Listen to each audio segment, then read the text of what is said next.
Assalamualaikum warahmatullahi wabarakatuh. Ya, yang kami hormati Bapak Ibu semuanya, mohon izin pada kesempatan kali ini saya akan mendiseminasikan salah satu materi yang disampaikan pada program pendidikan guru penggerak yang saya ikuti, yaitu di angkatan 6 ya. Dengan judul modulnya adalah budaya positif ya. Ini adalah materi yang luar biasa karena keseharian yang kita lakukan gitu ya, hal-hal yang kita jumpai di aktivitas kita sehari-hari dalam melaksanakan proses pembelajaran di sekolah.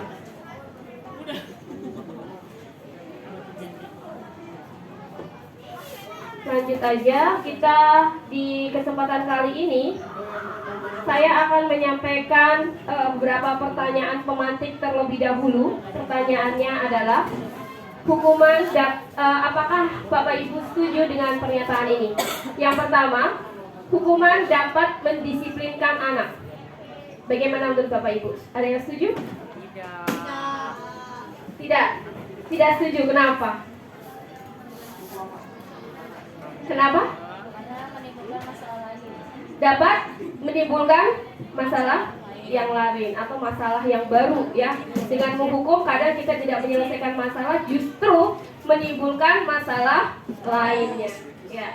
Kemudian di pernyataan pemantik yang kedua, pertanyaan pemantik yang kedua, pemberian hukuman dengan hal positif seperti membaca atau membersihkan halaman sekolah dapat meningkatkan disiplin anak. Setuju? Setuju nggak?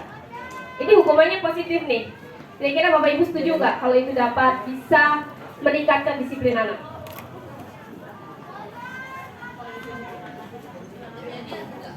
Kira-kira gimana Bu Neni? Kenyataannya enggak, meskipun hukumannya positif ternyata nggak berhasil. Iya ternyata nggak berhasil ya. Nah kira-kira cara yang ampuh tuh gimana ya jadinya ya yang berhasil gitu ya? Memberi penghargaan dapat meningkatkan motivasi belajar anak. Setuju nggak? Yang ini setuju? Ya. Ada yang nggak setuju? Penghargaan itu bisa meningkatkan motivasi anak. Setuju nggak? Setuju? Setuju? Yakin? Ya, nanti kita akan simak ya. Akan simak lebih lanjut. Ini sesuatu temuan yang luar biasa menurut saya karena nggak diduga sama sekali. Apa-apa ternyata ilmu yang kita lakukan selama ini ternyata begitu ya. Dipikir-pikir ternyata begitu ya, emang iya ya ternyata gitu ya. Nah kita akan lihat slide-slide selanjutnya. Nah ini topik yang akan dipelajari di sini ya. Mulai dari disiplin positif, nilai-nilai kebajikan universal, teori motivasi, hukuman penghargaan, restitusi, keyakinan kelas, kebutuhan dasar manusia, restitusi, 5 posisi kontrol, dan segitiga restitusi. Nah, nilai yang pertama, topik yang pertama, disiplin positif dan nilai-nilai kebajikan universal. Nah, kita akan mengubah paradigma terlebih dahulu. Ya, Bapak Ibu, ini ada sebuah simulasi. Bapak Ibu akan melepaskan dalam kepalan tangan Bapak Ibu apabila ada orang yang menggoda dengan cara apa saja ya, boleh menghardik, boleh menggelitik dan sebagainya gitu ya. Apakah Bapak Ibu akan mempertahankan itu atau mau membuka? Nah, ketika Bapak Ibu membuka itu sebenarnya atas dasar kemauan Bapak Ibu atau yang lainnya? Kira-kira bagaimana? Bisa dibayangkan? Gimana? Pernah? Mencoba mempertahankan sesuatu yang Bapak Ibu ya sayangi? Pernah? Berusaha dengan sekuat tenaga atau hanya berusaha saja? Asal berusaha terus ya udah, kalau hilang ya udah. 50-50. Ada kalanya ternyata Bapak Ibu melepas gitu ya? Ada kalanya melepas ya? Lagi digoda dikit aja udah nyerah gitu ya? Enggak? Enggak? Nah ini yang mbak-mbak yang ini gimana? Kalau ada sesuatu yang disayang, ada yang goda gitu, dilepas gitu aja atau dipertahankan? Hah? Beda konteks. Nah iya, jadi ini berkaitan dengan teori kontrol ya, teori kontrol kita, bahwa ternyata tadi menurut Bapak Ibu ketika Bapak Ibu pun memutuskan untuk menyerahkan apa yang di tangan Bapak Ibu, menurut Bapak Ibu itu atas keputusan Bapak Ibu atau orang lain, pengaruh orang lain. Misalnya saya nggak menyatakan, oh enggak, saya enggak, bukan keinginan saya digodain kok gitu. Jadi mengatakan itu bukan atas dasar kemauan Bapak Ibu. Gimana? Ketika Bapak Ibu menyerah nih, oh enggak, saya enggak, bukan keinginan saya digodain kok gitu. Jadi mengatakan itu bukan atas dasar kemauan Bapak Ibu. Gimana? Ketika Bapak Ibu menyerah nih ya, saat digoda untuk membuka tangan, menurut Bapak Ibu itu memang menyerahnya itu atas keinginan Bapak Ibu atau karena keadaannya memaksa? Keadaan. Kalau digoda. Keadaan. Karena keadaan. Nggak bisa nolak. Akhirnya menyerah. Ya. Nah, keputusan menyerah itu juga kan berada di Bapak Ibu. Ya, maka sebenarnya itu berada pada kontrol kendali pada diri kita. Ya, meskipun pada suatu saat kita kayak dibuat oleh situasi untuk dibawa kemana. Ya udah, kita memutuskan bahwa kita akan mengikuti situasi yang ada ya. Ini ada sebuah perubahan paradigma dari teori kontrol ya. Ada beberapa hal yang ternyata tidak sesuai apa yang kita pikirkan selama ini. Yang pertama, bahwa guru dapat mengontrol murid. Bapak Ibu pernah berpikir bahwa kita bisa mengontrol murid? Kita ingin selalu kelas kita seperti apa yang kita mau kadang ya. Murid kita ingin anak selalu mematuhi peraturan dan sebagainya. Benar nggak Bapak Ibu? Ya. Terus seandainya apa lagi? Mungkin ada yang mau menceritakan berkaitan dengan hal ini? Ya. Kemudian selanjutnya adalah kritik dapat membuat orang merasa bersalah, dapat menguatkan karakter.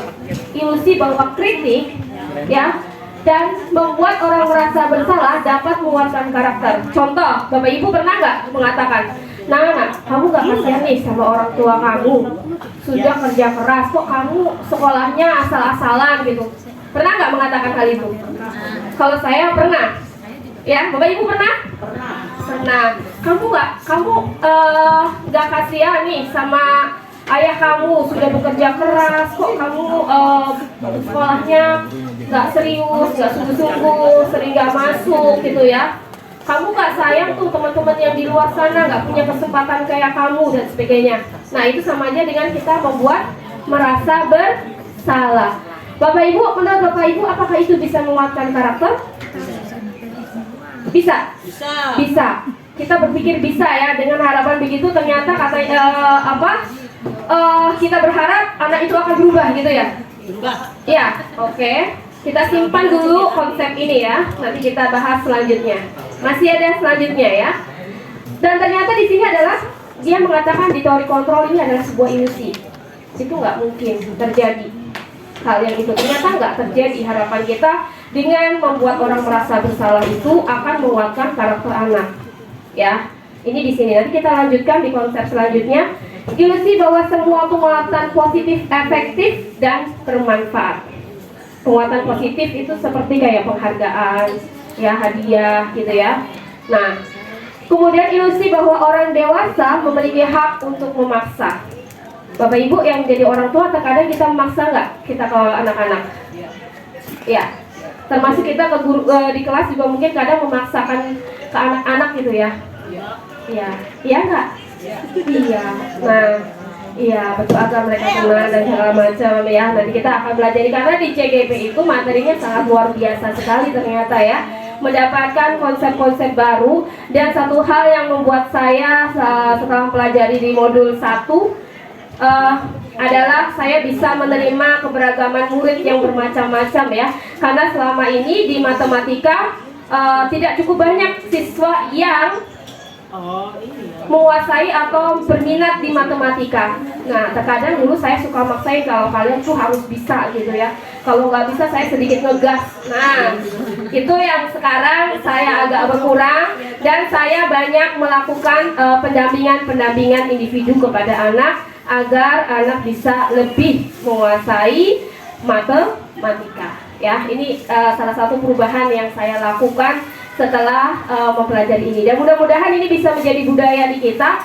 Suatu saat kita bisa mengembangkan forum diskusi atau pengalaman-pengalaman belajar sehingga kita bisa meningkatkan kualitas pembelajaran kita. Selanjutnya, nah ini ya perubahan paradigma, stimulus respon dan teori kontrol. Siapa sesungguhnya yang memiliki kontrol? Selanjutnya berkaitan dengan perubahan paradigma, stimulus, respon, teori kontrol. Ya. Selanjutnya dengan ini siapa yang sesungguhnya memiliki kontrol? Nih ya, siapa yang sesungguhnya memiliki kontrol? Kita mencoba mengubah orang agar berpandangan sama dengan kita. Di dalam teori stimulus respon kita selalu berusaha seperti itu ya. Kita maksain orang untuk bisa sesuai dengan pandangan kita. Ya enggak? Ya. Iya. Nah, selama ini juga kayaknya kita seperti itu ya. Kita selalu berusaha mengontrol orang, terutama anak-anak gitu ya. Anak-anak atau murid dan anak kita. Nah, kita di dalam teori kontrol, kita melakukannya adalah dengan kita berusaha memahami pandangan orang lain tentang dunia. Jadi kita lebih mencoba memahami bahwa ternyata setiap orang itu punya keragaman berpikir masing-masing. Maka kita bisa saling menghargai satu dan lainnya. Ya. Yang selanjutnya adalah perilaku buruk dilihat sebagai suatu kesalahan di dalam teori stimulus respon. Nah, di dalam teori kontrol kita melihat bahwa semua perilaku itu memiliki tujuan. Anak-anak melakukan suatu pelanggaran, ya, itu adanya suatu tujuan yang dia ingin perjuangkan. Contoh, kalau Bapak Ibu mengamati saat melakukan pembinaan anak-anak yang melakukan tindakan seperti tidak hadir ke sekolah berapa hari gitu ya, atau tidak mengerjakan PR, atau banyak jalan-jalan di dalam kelas gitu ya, tidak memperhatikan. Anak-anak tersebut sekiranya punya sesuatu nggak yang memang miss dari dia, seperti dia ingin punya rasa kebebasan atau tidak adanya perhatian dari orang tua gitu ya, kurangnya kasih sayang yang membuat dia ingin mendapatkan perhatian lebih ya, makanya dia melakukan tindakan-tindakan seperti itu ya. Oke, selanjutnya orang lain bisa mengontrol saya. Nah, di dalam stimulus respon orang lain tuh bisa mengontrol saya seperti tadi. Nah, anak ada ya, anak yang masih di bawah kontrol atau kendali orang tuanya, yang selalu dipaksakan harus begini, harus begitu, ditarget capaian prestasinya dan sebagainya ya. Ternyata anak itu kan juga ternyata memiliki tekanan tersendiri ya, tekanan tersendiri dan sebagainya. Bapak Ibu sering menjumpai anak-anak yang demikian. Nah, di dalam teori kontrol kita tidak bisa mengontrol orang lain. Ternyata kita nggak bisa ya Bapak Ibu mengontrol orang lain. Iya. Kemudian di dalam stimulus respon lagi, pemaksaan ada pada saat tujuan gagal. Di dalam teori kontrol, kolaborasi dan konsensus menciptakan pilihan-pilihan yang baru. Kemudian model yang berpikirnya adalah menang kalah di dalam stimulus respon. Di dalam teori kontrol, model berpikirnya adalah menang-menang, ya. Oke, kita lanjutkan. Ini adalah diagram dari disiplin positif. Jadi di situ nanti kita maknai apa itu disiplin. Kemudian tentang tujuan dari suatu perilaku, teori motivasi. Kemudian posisi kontrol guru dan selanjutnya adalah kebutuhan dasar manusia. Nah, ini yang akan kita pelajari. Nah, apakah makna disiplin? Ya, apa itu disiplin? Sekarang kita lihat. Disiplin itu apa, Bapak Ibu? Disiplin itu apa? Sering kan kita menggunakan kata disiplin. Kamu tidak disiplin, nak. Jadi disiplin itu apa? Apa? Taat aturan. Jadi disiplin kita memaknainya sebagai taat terhadap aturan. Kalau tidak taat terhadap aturan berarti dia tidak disiplin. Nah, Di sini disiplin ini sebenarnya berarti membuat orang menggali potensinya menuju sebuah tujuan apa yang dia hargai. Tetapi kita telah merubah menjadi sesuatu untuk mendapatkan kepatuhan, sesuatu yang dilakukan seseorang pada orang lain untuk mendapatkan kepatuhan. Kecenderungan umum adalah menghubungkan kata disiplin dengan ketidaknyamanan, bukan dengan apa yang kita hargai atau pencapaian suatu tujuan mulia. Ya itu tadi, kita sering maknanya dengan ketaatan terhadap suatu peraturan gitu ya, dan sebagainya. Nah ini ada istilah merdeka menurut Ki Hajar Dewantara, bahwa merdeka itu artinya tidak hanya terlepas dari perintah, akan tetapi juga cakap buat memerintah diri sendiri. Jadi yang namanya merdeka bukan hanya kita terbebas dari orang lain yang memerintah kita ya, tapi kalau kita tidak bisa mengatur diri kita sendiri juga itu berarti kita tidak merdeka ya. Jadi tidak hanya berarti itu, oh ternyata saya merdeka kalau saya bisa mengatur diri saya sendiri. Selanjutnya nilai-nilai kebajikan universal. Ini adalah nilai-nilai kebajikan universal.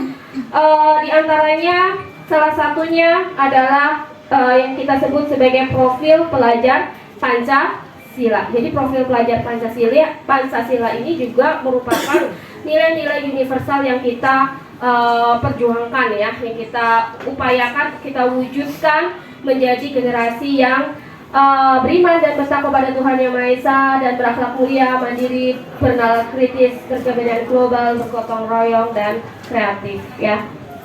Jadi ini nilai kebajikan universal ini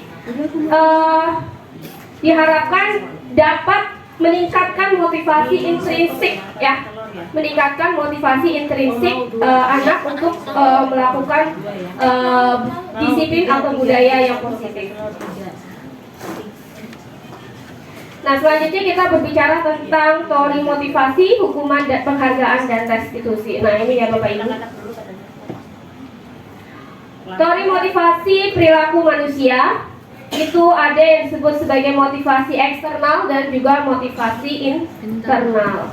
Nah motivasi eksternal misalnya untuk menghindari ketidaknyamanan, hukuman, apa yang terjadi apabila saya tidak melakukannya. Misal kalau kita masuk ke kelas gitu ya Bapak Ibu ya, kita masuk ke kelas dengan tepat waktu, itu kalau tujuan kita adalah untuk menghindari teguran dari kepala sekolah, maka itu masih motivasi eksternal ya. Kemudian kita ingin mendapatkan pujian, oh ibu itu rajin sekali ya, selalu datang tepat waktu biar kita dihargai atau dipuji, itu berarti masih eksternal. Iya. Apa kalau itu sudah menjadi motivasi intrinsik? Kalau kita melakukannya, kita meyakininya bahwa saya misalkan harus memberikan teladan yang baik kepada anak-anak, bahwa saya mengerjakan tugas ini sesuai dengan saya karena ya harus, memang sudah harus begitu gitu ya, sudah harus begitu, saya harus mengajar tepat waktu dan sebagainya. Nah itu kita memperjuangkan untuk diri kita sendiri, untuk menghargai diri kita sendiri itu ya. Kalau saya teman-teman, saya sering bilang bahwa demi harga diri gitu ya, demi harga diri. Jadi kita memang melakukan sesuatu untuk menghargai diri kita sendiri. Nah itu sudah menjadi motivasi intrinsik ya, ini menjadi motivasi intrinsik. Nah selanjutnya adalah kita mengenal apa itu restitusi. Restitusi adalah proses menciptakan kondisi bagi murid untuk memperbaiki kesalahan mereka sehingga mereka bisa kembali pada kelompok mereka dengan karakter yang lebih kuat. Nah, restitusi juga merupakan proses kolaboratif ya.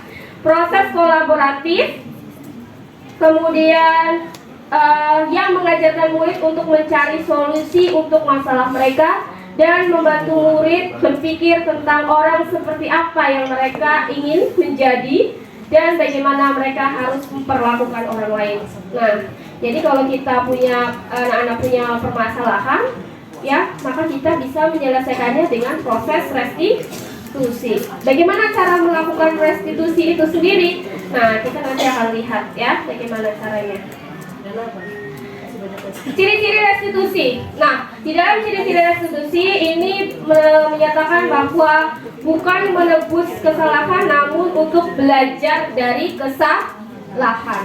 Ya, memperbaiki hubungan, tawaran bukan paksaan. Restitusi menuntun untuk melihat ke dalam diri. Kemudian restitusi mencari kebutuhan dasar yang mendasari tindakan. Restitusi diri adalah cara yang paling baik. Fokus pada karakter bukan tindakan. Fokus pada solusi. Mengembalikan murid yang berbuat salah kepada kelompoknya. Nah, ini ciri-ciri dari restitusi. Jadi melalui kegiatan restitusi, ini anak akan siap kembali. Misalkan anak sudah melakukan pelanggaran, mohon maaf ya, misalnya seperti mencuri, gitu ya.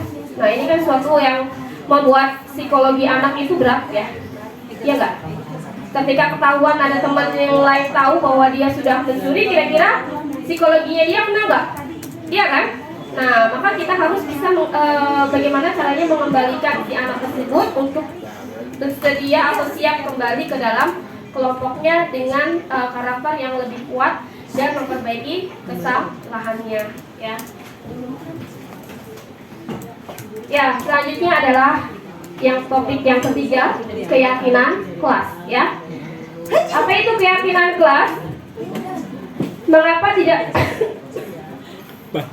Mengapa tidak peraturan saja? Mengapa harus keyakinan kelas? Apa itu keyakinan kelas? Kenapa sih? Nggak peraturan kelas aja, tetapi kita nyebutnya keyakinan kelas. Bapak Ibu yang menjadi wali kelas, sudahkah kelasnya memiliki suatu nilai-nilai atau keyakinan yang harus diperjuangkan sama-sama? Sudah dibuat belum? Misalnya semacam kesepakatan. Sudah? Sudah ya? Nah, Bapak Ibu sudah memajang seluruh itu keyakinannya? Secara lisan. Menurut Bapak Ibu perlu nggak apa yang sudah menjadi keyakinan kelas itu Bapak Ibu pajang? Perlu ya? Ya, Bapak Ibu sekiranya nanti setelah ini mungkin bisa meminta timnya untuk bisa mengkondisikan keyakinan kelas yang sudah disepakati tersebut untuk dipajang di kelas, seperti dibuat mading atau poster ya, lalu dicetak, dan ini menjadi keyakinan kelas sama-sama. Ini bisa menjadi kekuatan bagi kita Bapak Ibu apabila ada anak yang melanggar, maka kita bisa melakukan kegiatan restitusi untuk mengembalikan anak tersebut sesuai dengan keyakinan kelas yang sudah dipahami ya, sudah disepakati sama-sama. Misalnya ada anak saling ngatain satu sama yang lain, bahwa kita sepakat loh akan menghormati satu sama lain, berarti nggak boleh manggil dengan kata-kata sebutan yang nggak baik gitu ya, atau dengan yang lainnya yang tidak saling menghormati. Nah, apa sih bedanya antara keyakinan kelas? Mengapa kita memiliki peraturan harus menggunakan helm bila mengendarai kendaraan roda 2? Aturannya itu, ya. Keyakinannya apa? Untuk menjaga keselamatan, ya. Kemudian, mengapa kita memiliki peraturan 3M? Menggunakan masker, mencuci tangan, dan menjaga jarak. Untuk menjaga kesehatan, itu adalah nilai keyakinannya, dan ini adalah bentuk peraturannya. Lanjut, nah ini adalah hubungannya, bisa dilihat ya dari lingkaran ini, mulai dari peraturan kelas itu menuju ke keyakinan, kemudian bentuk lingkungan yang positif, dan pada akhirnya membentuk budaya yang positif ya. Selanjutnya, nah ini contohnya. Yang mana merupakan keyakinan kelas? Yang pertama atau yang kedua? Datang tepat waktu, mengucapkan salam, kemudian menjaga kebersihan sekolah, berdoa sebelum dan sesudah kegiatan, aktif dalam pembelajaran, tertib. Nah, sebelahnya, kami guru dan murid yang saling menyayangi, kami murid yang semangat belajar, kami murid yang peduli dengan teman-teman. Yang mana? Yang mana? Yang keyakinan yang mana? Yang mana? Ayo, Butiar yang mana? Hah? Yang sebelah sini ya? Yang B ya? Hah? Sebenarnya kita udah punya belum keyakinan ini? Sudah punya belum? Pada saat upacara bendera, anak-anak membacakan apa? Iya, sama kan sebenarnya, ya enggak? Nah, itu adalah keyakinan dan kita harus menguatkan itu bahwa anak-anak kamu udah berjanji loh akan menjaga nama baik sekolah, ya. Kira-kira apa yang kamu lakukan ini apakah betul kamu sudah menjaga nama baik sekolah, ya? Kita kembalikan lagi, ya, bahwa anak oh iya betul, saya sudah melanggar ya, menjaga nama baik sekolah dan sebagainya. Oke, ini kita lanjutin aja. Nah, ini untuk membentuk keyakinan kelas, misalnya tadi mungkin teman-teman Bapak Ibu sudah ada yang membuat keyakinan kelas. Kalau ada yang belum, mungkin bisa memulainya, bisa diawali dengan masing-masing bisa mengeksplor keyakinan apa yang mereka ingin wujudkan, gitu ya. Oke. Rapat ya? Sini, rapat. Sama. Nah, ini perbedaan. Bukan perbedaan. Ini bentuk ya, contoh ya. Selalu kembalikan buku ke tempatnya. Contoh antara peraturan dengan keyakinan kelas. Selalu kembalikan buku di tempatnya. Itu adalah tanggung jawab. Dilarang mengganggu orang lain. Bentuk menghormati orang lain. Kemudian dilarang melakukan kekerasan, keselamatan, menghormati orang lain ya, dan sebagainya. Contohnya, nah, ini mungkin ada penambahan materi berkaitan dengan penghargaan. Nih Bu Murni, penghargaan. Ya, ini juga sangat mengejutkan loh buat saya. Ya, ternyata penghargaan itu memiliki pengaruh jangka pendek dan jangka panjang. Ya, kemudian penghargaan itu ternyata menghukum. Loh, kita mengasih penghargaan kok ternyata bisa menjadi hukuman bagi anak gitu ya. Kemudian penghargaan mengurangi ketepatan. Penghargaan tidak efektif, penghargaan merusak hubungan. Kemudian beberapa konsep tentang penghargaan. Penghargaan mematikan kreativitas. Penghargaan mengurangi motivasi intrinsik. Kok bisa?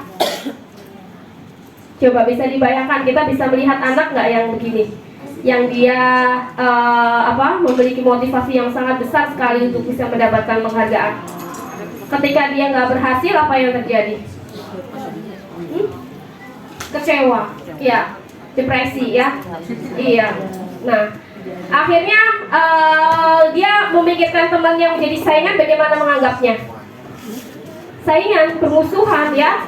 Iya, merusak hubungan. Iya. Nah, akhirnya dampaknya begitu. Ternyata ya penghargaan, kita sering melakukan penghargaan ya untuk anak-anak yang sudah berprestasi, kadang juga menjadikannya dia contoh dan sebagainya. Ternyata ini memiliki efek ya, efek baik efek jangka panjang ataupun jangka pendek. Nah, ini Bapak Ibu, kita akan melihat tindakan guru apakah ini memberikan hukuman atau konsekuensi. Nah, Bapak Ibu mencatat 100 kali dalam buku kalimat, saya tidak akan terlambat lagi apabila ada siswa yang terlambat. Bapak Ibu pernah paling sering ketika ada anak melakukan suatu pelanggaran, Bapak itu memberikannya itu sebuah hukuman atau konsekuensi?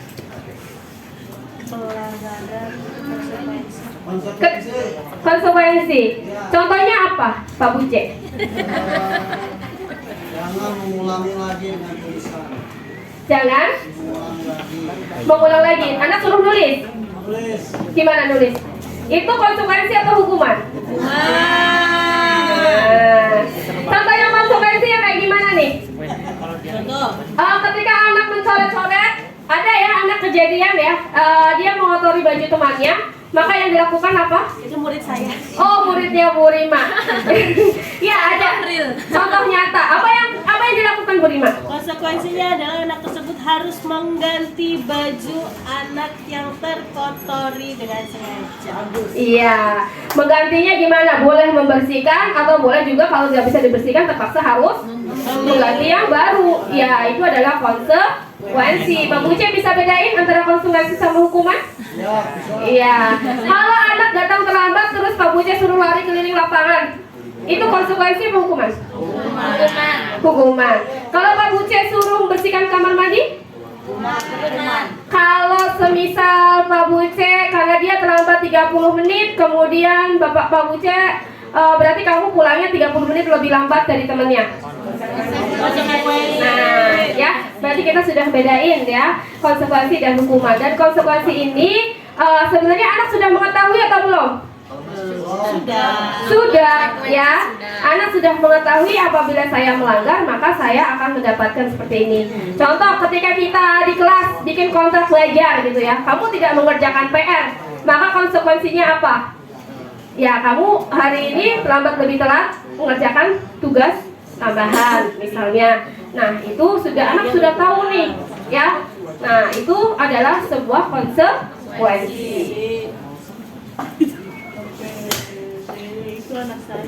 Nah, nih perbedaan antara hukuman dengan konsekuensi, ya. Jadi kalau hukuman itu sesuatu yang menyakitkan harus terjadi. Sakit nggak tuh kalau suruh lari-lari keliling lapangan? Capek. Hah? Fisiknya mah nggak sakit, tuh hatinya ya sakit. Oh, luar biasa menyentuh hati katanya Bayang ya. Sakit malu ya Bayang ya. Iya. Kemudian sesuatu harus terjadi di konsekuensi itu karena dia udah tahu saya melanggar ini maka saya akan seperti ini. Kemudian membuat anak sakit fisik maupun hati. Nah, bener tuh kata Bayang. Ya, membuat sakit hukuman itu membuat sakit fisik apapun hati. Sudah capek, habis itu malu gitu ya. Sakit fisik dan juga sakit hati. Kemudian di konsekuensi membuat anak merasa tidak nyaman dalam jangka waktu yang pendek. Kemudian hukuman anak membenci kedisiplinan, bukannya tambah disiplin malah tambah benci ya. Ya, ketika dihukum ya. Iya, bukannya berusaha mematuhi lebih baik malah justru tambah jadi. Kemudian anak menghargai disiplin dengan konsekuensi. Mendorong anak menyakiti diri sendiri, di konsekuensi mendorong anak agar menyesuaikan diri. Nah, saya masuk ke konsep diri yang buruk. Kalau di konsekuensi konsep diri yang baik. Di hukuman anak belajar menyembunyikan kesalahan, di konsekuensi anak belajar untuk mematuhi peraturan ya. Kemudian di hukuman marah, rasa bersalah, dipermalukan, merasa tak dihargai. Yaitu kalau dihukum anak akan merasa seperti itu ya. Kalau di konsekuensi kehilangan hak, dibuat tidak nyaman, diasingkan hanya untuk sementara ya, hanya untuk sementara. Jadi jangkanya pendek.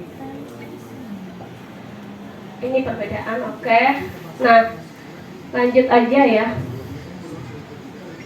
Kebutuhan dasar manusia. Nah, ini yang menjadi dasar kita melakukan sesuatu. Kalau misalnya Bapak Ibu melihat Depok ini bagaimana? Sangat beragam ya.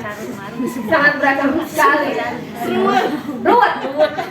Macet, ruwet. Karena apa? Kalau dari sosial kulturalnya Depok ini jadi tempat yang sangat strategis ya, gitu ya. Jadi sangat strategis, jadi tempat yang ruwet gitu ya. Percampuran budaya, kita nggak orang Sunda juga nggak orang Betawi, tapi kita adalah orang campuran Betawi Sunda ya.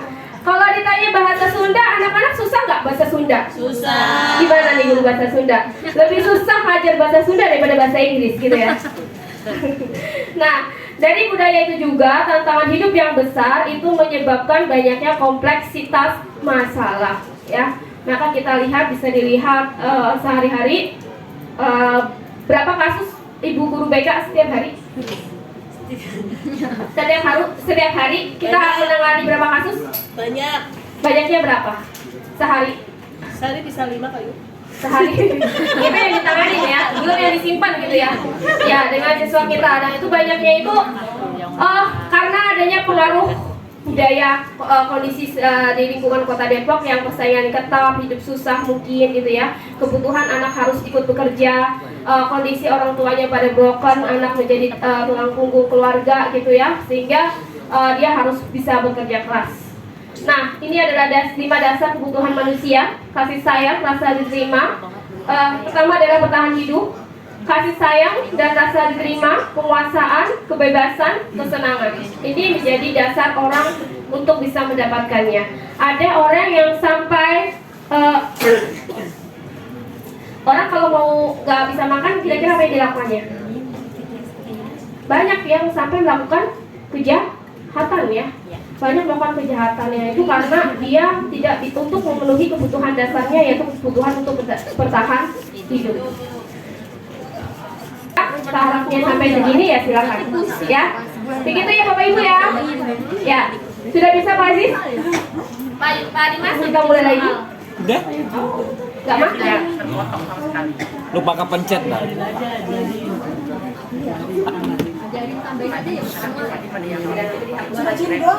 Siapa? Baik Bapak Ibu, kita lanjutkan videonya. Mudah-mudahan tidak terkendali, tidak terkendala.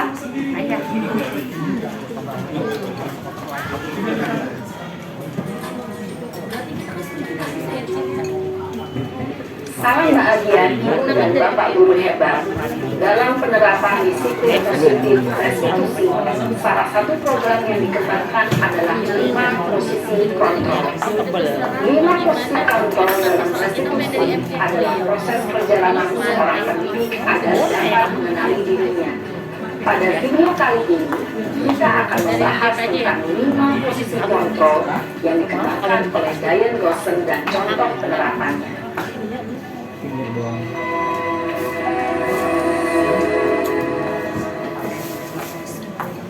Lima posisi kontrol itu adalah: 1. Posisi penghukum, 2. Posisi pembuat merasa bersalah, 3. Posisi teman, 4. Posisi pemantau atau monitor, dan 5. Posisi manajer. Untuk lebih memahami kelima posisi tersebut, mari kita saksikan kasus Naren yang terlambat hadir 20 menit di sekolah dan melihat bagaimana kelima posisi kontrol dalam menghadapi masalah tersebut. Yang penting materi tuntas.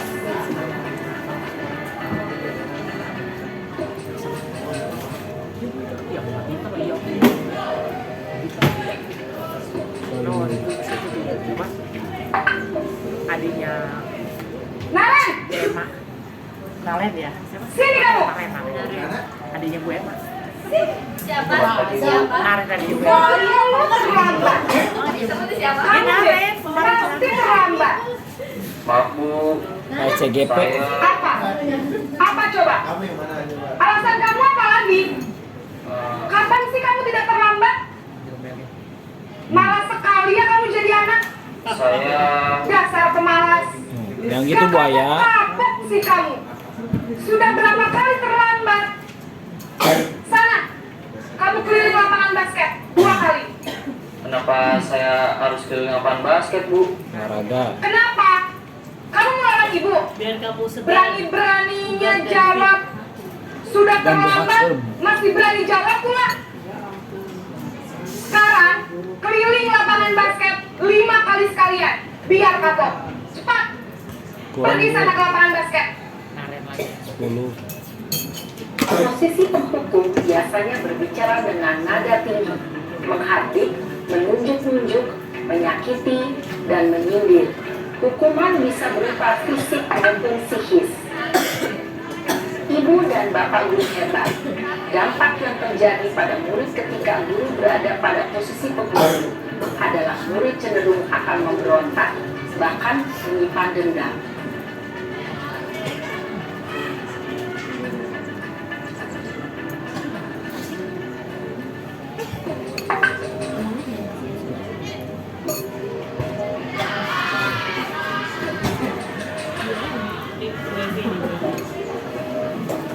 Naren,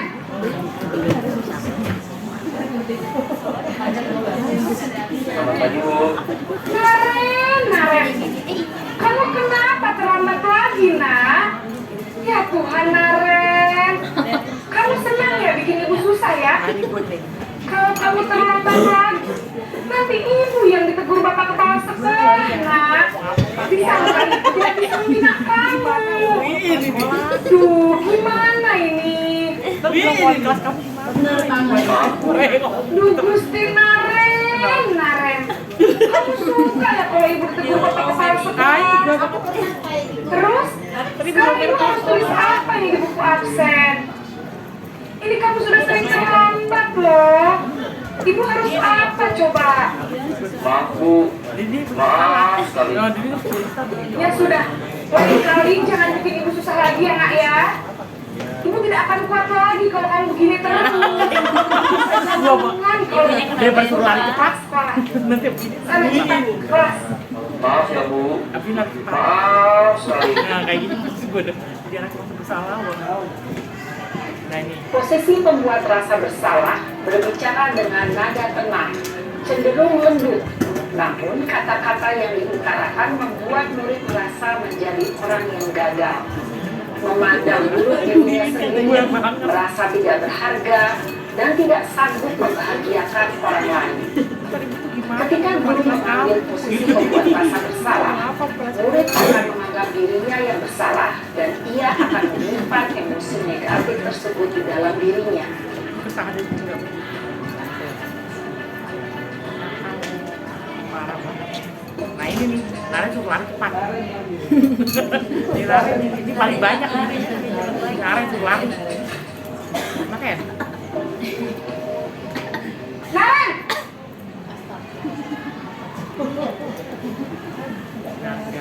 Selamat pagi Bu. Wah, sudah jam berapa ini, Nak? Nah, ini. Selamat lagi ya, sayang. Iya Bu, salah. habis ibu saya lupa membangunkan saya Bu. Kamu malah menyalahkan ibu kamu. Kamu bukannya anak yang larinya paling kencang. Iya. Kenapa sih? Gelisna. Iya Bu, saya memang terlambat bangun tadi. Jadi biarpun saya lari kencang, tetap gak kekejar Bu. Besok lari. Ya sudah sana. Nanti lain kali larinya lebih kenceng lagi ya. Biar gak terlambat lagi. Bikin seneng ibu. Demi ibu. Ya, demi ibu. Bisa lah Bu.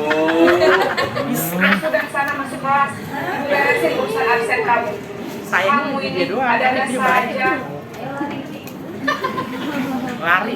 Dalam posisi teman, guru berbicara dengan nada suara ramah, akrab, cenderung bersendar gurau untuk menjaga suasana tetap santai.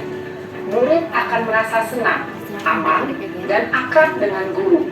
Identitas yang tercipta adalah identitas sukses atau berhasil. Namun, perlu diingat, karena ini masih dorongan eksternal, maka ada faktor ketergantungan dari murid kepada orang tertentu.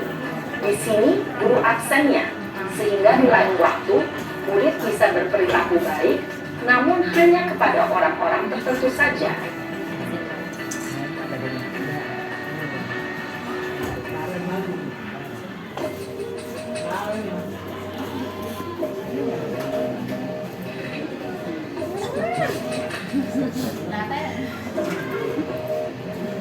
Naren! Suaranya itu khas gitu. Selamat pagi Bu. Naren, apa peraturan sekolah kita tentang jam berapa kita harus masuk sekolah, nak? Kita harus di sekolah jam 7 Bu. Iya betul, sekarang sudah jam 7. Naren sudah tahu konsekuensinya jika terlambat hadir. Paham Bu. Saya harus tinggal kelas pas jam istirahat selama 20 menit. Ya benar, konsekuensinya demikian. Jadi nanti jam 9.30 pas istirahat, kamu harus tinggal di kelas, kerjakan tugas tambahan untuk ketertinggalan kamu, ya. Baik Bu. Posisi pemantau mengandalkan penghitungan atau data untuk mengontrol murid. Guru mengarahkan murid berdasarkan peraturan dan konsekuensi. Seorang pemantau menunjukkan bahasa tubuh dan ekspresi wajah yang datar dan cenderung formal.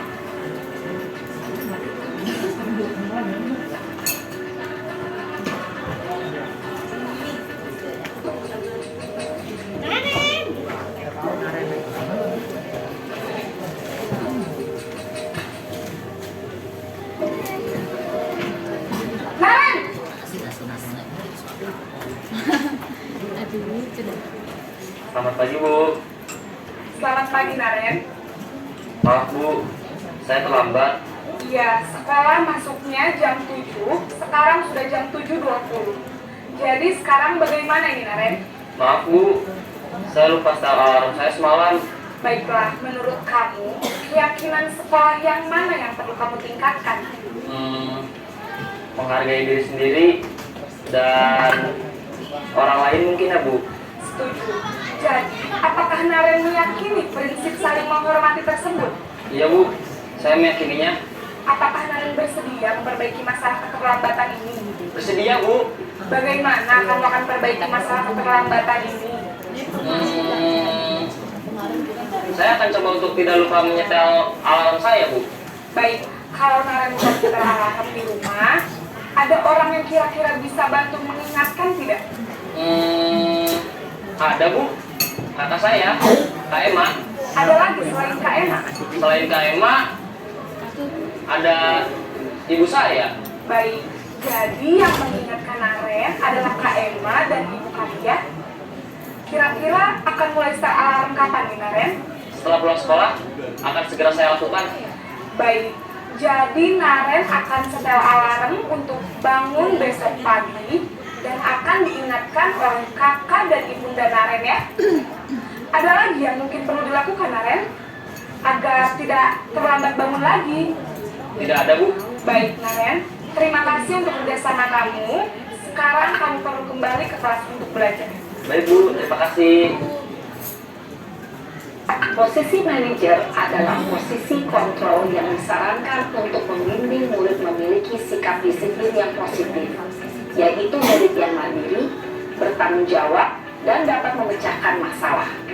Tujuan dari posisi ini adalah agar murid dapat berefleksi atas tindakannya.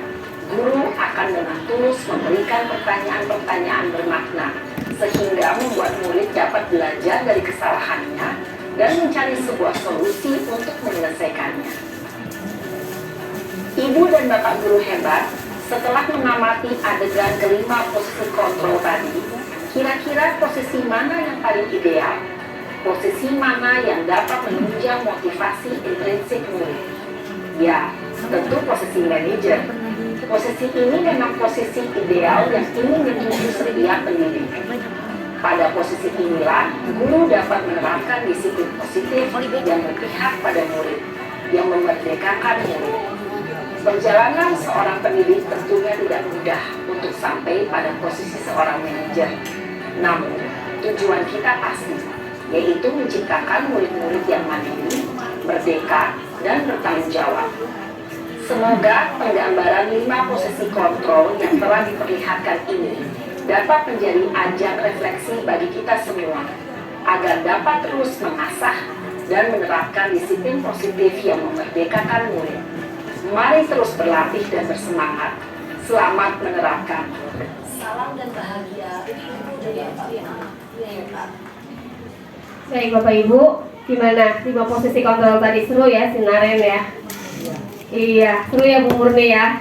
Nah, ayo kita refleksi sama-sama. Selama ini kita sudah melakukan posisi kontrol yang mana? Yang paling sering kita lakukan. Silakan buka link di grup WA yang sudah saya kirim. Di situ ada link ya. Silakan diisi, diklik aja linknya. Ya, di grup. Oke, ini sudah ada yang masuk.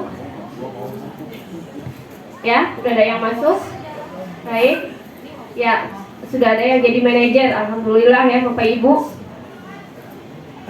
Nah, udah banyak jadi manajer 3 orang. Mungkin ini 26. yang lihat dulu ya. Scroll ke atas. Kira sampai 26, Bu. Iya. Pemantau. Nggak ada yang jadi penghukum nih, alhamdulillah baru 26 nih.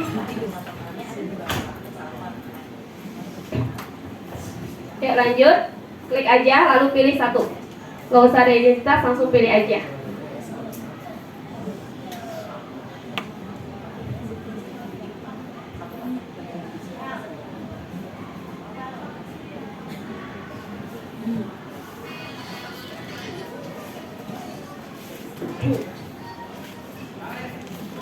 Ya, ada lagi yang mau ngisi, ayo ditunggu.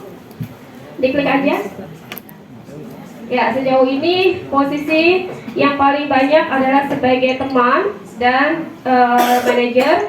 Belum ada yang mengambil posisi penghukum Pak Yang, alhamdulillah semua guru-gurunya ya, nggak ada yang suka menghukum. Ya, pemantau 1, manajer 6, teman 8, banyak sebagai teman. Jadi kayak nganggap murid sebagai teman ya. Ya, ayo dong demi ibu gitu ya. Ayo dong demi ibu gitu ya. Kamu tambah rajin sekolahnya gitu ya. Ayo kenceng. Ya. Oke, ada lagi yang mau masuk? Ya, ini kondisi sementara di 26 sambil menunggu respon yang lain. Sepertinya teman-teman banyak mengambil posisi peran sebagai teman ya. Ya, silakan aja dilanjutkan nanti sambil biar waktunya nanti kita lihat. Cuma data sementara ini menunjukkan di posisi kontrol sebagai teman ya, Bapak Ibu. Oke, tinggal sedikit. Ini ya, Bapak Ibu. Tadi sudah dijelaskan di video berkaitan dengan 5 posisi kontrol, yaitu sebagai penghukum, pembuat rasa bersalah, teman, pemantau, dan manajer. Tadi posisi mana yang paling baik? Manajer. Ayo kita sama-sama. Dan alhamdulillah tadi sudah cukup banyak ya yang melakukan posisi peran sebagai manajer. Mudah-mudahan bisa terus ditingkatkan. Ya. Oke. Segitiga restitusi tadi sudah sedikit disingkat apa itu restitusi. Nah tadi untuk melaksanakan peran sebagai manajer, maka kita bisa melakukan segitiga restitusi untuk menangani anak-anak yang bermasalah atau anak-anak yang melanggar keyakinan kelas atau keyakinan sekolah ya. Ada 3 langkah. Yang pertama adalah menstabilkan identitas, kemudian langkah yang kedua adalah validasi kebutuhan, dan langkah yang ketiga adalah menanyakan keyakinan ya. Kemudian ini pada langkah menstabilkan identitas, kata-kata apa sih yang bisa kita lakukan gitu ya. Seperti halnya adalah berbuat salah itu hal yang manusiawi. Tidak ada manusia yang sempurna. Bapak Ibu juga buat salah, kita pasti bisa menyelesaikan permasalahan ini. Intinya pada tahapan ini adalah kita mengembalikan anak dari posisi identitas yang gagal menjadi identitas yang sukses. Kalau kita melakukan kesalahan di situ kita merasa gimana? Gagal ya. Nah, iya kan? Ya sudah melakukan salah ya tahu. Nah, biar dia bisa bangkit kembali, maka kita harus menstabilkan identitasnya terlebih dahulu. Selanjutnya adalah validasi kebutuhan. Misalnya adalah kamu pasti punya alasan mengapa kamu melakukannya. Kamu bisa saja kan melakukan hal yang lebih buruk, tapi kamu tidak melakukan dan sebagainya. Selanjutnya menanyakan keyakinan, tahapan ketiga. Guru berkata, misalnya nilai apa yang kita percaya di kelas, nilai-nilai universal apa yang telah kita sepakati, kamu ingin jadi seperti apa. Nah ya, ini adalah tahap ketiga untuk menanyakan keyakinan kelas. Ini adalah contoh. Misalnya di sini Anita ini adalah seorang anak yang sering tidak mengerjakan PR, dan ternyata dia sehingga ibunya selalu gurunya memutuskan untuk melakukan restitusi. Langkah-langkahnya dan sedikit percakapan ya. Percakapannya seperti ini contohnya. Ternyata si Anita ini lebih menyukai bahasa ya, tidak menyukai matematika. Dia tidak bisa belajar matematika. Ya, paling nggak di sini dia direstitusi untuk tetap berusaha belajar, bertanya dan sebagainya ya. Tahapan yang kedua dengan diskusi seperti ini misalnya ya. Dan yang ketiga adalah seperti ini.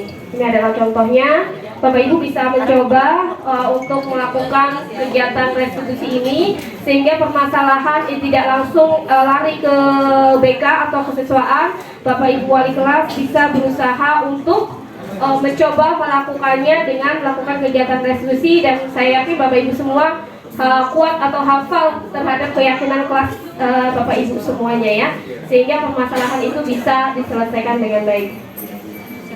Oke, itu aja yang bisa saya sampaikan berkaitan materi tentang budaya positif. Mudah-mudahan memberikan wawasan baru kepada Bapak Ibu semuanya, dan kita bisa mengembangkan budaya positif di sekolah kita tercinta sehingga anak-anak dapat tumbuh dan kembang seperti yang disampaikan oleh Ki Hajar Dewantara, bahwa anak itu tumbuh berkembang sesuai dengan kodrat alam dan kodrat zamannya. Anak itu bukanlah kertas kosong, melainkan kertas yang buram ya, yang harus kita tebalkan. Kita tidak bisa mengubah apa yang ada pada diri anak. Kita hanya bisa menuntun dia agar dia bisa tumbuh sesuai dengan potensi minatnya dan sebagainya. Maka di sini kita perlu banyak mengenal anak ya, mengenal anak sehingga kita bisa melayani anak sesuai dengan kebutuhannya. Terima kasih Bapak Ibu atas perhatiannya, luar biasa sekali perhatiannya. Terima kasih banyak Bapak yang Kepala Sekolah atas waktunya, perhatiannya Bapak Ibu semuanya. Wassalamualaikum warahmatullahi wabarakatuh. Waalaikumsalam warahmatullahi Mohon maaf apabila ada salah kata dan sebagainya. Terima kasih. Oh, Bapak Pencet.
kejujuran, menghargai, ini juga menghormati, berprestasi, bersikap positif, sopan santun.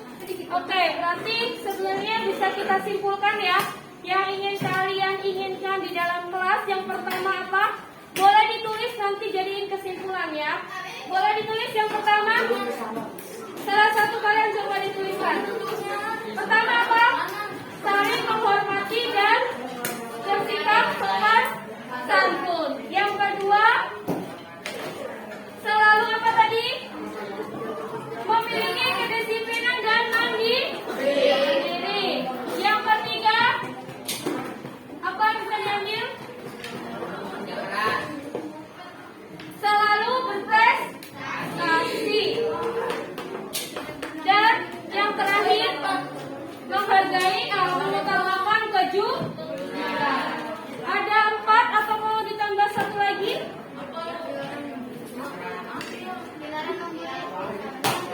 Menghargai, membuli itu menghargai ya. Menghargai satu sama lain. Jadi ada 5 ya. Ada 5 yang bisa kalian angkat sebagai keyakinan kelas. Nanti ibu akan tuliskan, simpulkan, dan itu bisa dipasang di kelas kalian agar menjadi keyakinan buat kita sama-sama ya. Itu dijaga, itu agar menjadi dasar kita bagaimana berinteraksi dengan satu yang lainnya ya. Dan bersikap pada saat belajar. Oke, sudah?